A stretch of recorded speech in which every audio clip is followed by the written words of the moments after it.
दोस्तों, आप सभी का स्वागत है हमारे YouTube चैनल युवा विद्यार्थी संघ नंबर 1 चैनल पर।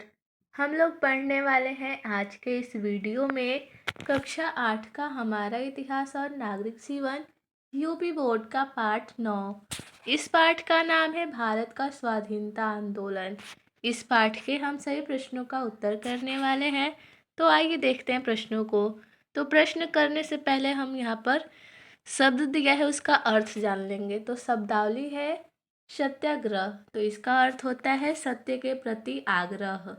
दूसरा शब्द है जन आक्रोश, यानी जन आक्रोश का अर्थ होता है जनता का आक्रोश अथवा गुस्सा।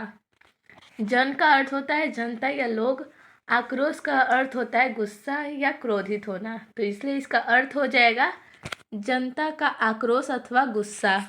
अब आते हैं प्रश्न पर। प्रश्न नंबर पहला है बहुविकल्पीय प्रश्न।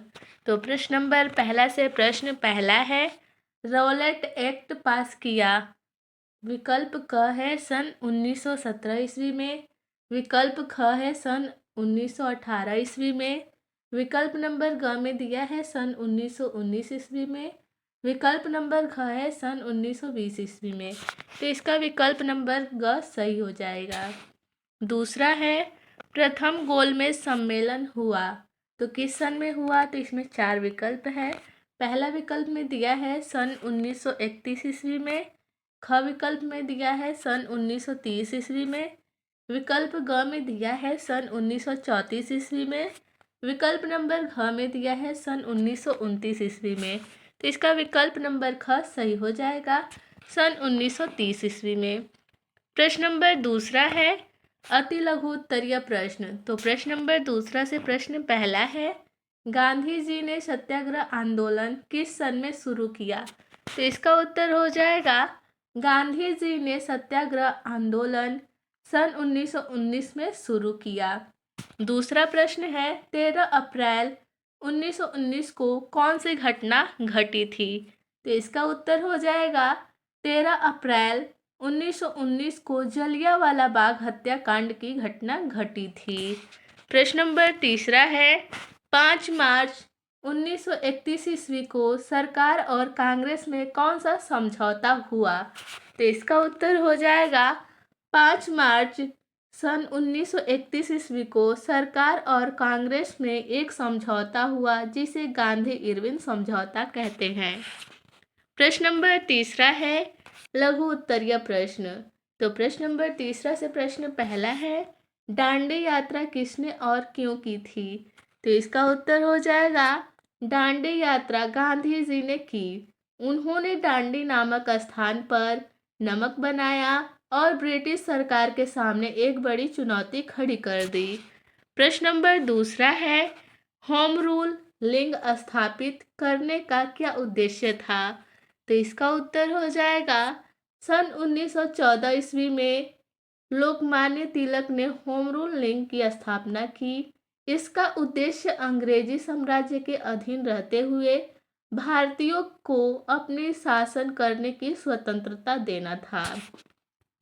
प्रश्न नंबर तीसरा है रविंद्रनाथ टैगोर ने अपनी सर की उपाधि क्यों वापस कर दी?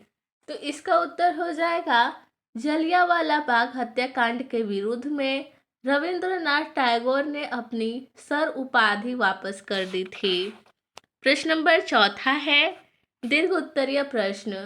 तो प्रश्न नंबर चौथा से प्रश्न पहला है असहयोग आंदोलन के बारे में लिखिए। तो उत्तर में हो जाएगा, पहले हम हेडिंग डालेंगे असहयोग आंदोलन। प्रथम विश्व युद्ध समाप्त होने पर अंग्रेजों द्वारा अपना वादा पूरा न किए जाने पर महात्मा गांधी ने 1920 ईस्वी में नया आंदोलन छेड़ा। उसे असहयोग आंदोलन का नाम दिया गया। इस आंदोलन का उद्देश्य विभिन्न क्षेत्रों में सरकार को सहयोग न देना था।